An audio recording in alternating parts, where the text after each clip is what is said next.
Wonderful में पेश है आज गुरुत्वाकर्षण की खोज एक सेब के कारण हुई, लेकिन क्या वास्तव में इसमें कोई वास्तविकता है या सिर्फ इतिहास का अलंकरण है।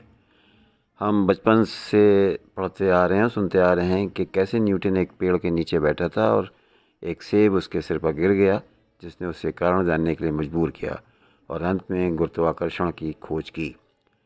हालांकि किसी भी विश्वसनीय ऐतिहासिक स्रोत में इस घटना का उल्लेख नहीं है और न ही न्यूटन ने अपने जीवन में कभी इस घटना का उल्लेख किया है। यदि आप न्यूटन की सारी जीवनी पढ़ लें तो वे आपको कहीं नहीं मिलेगी।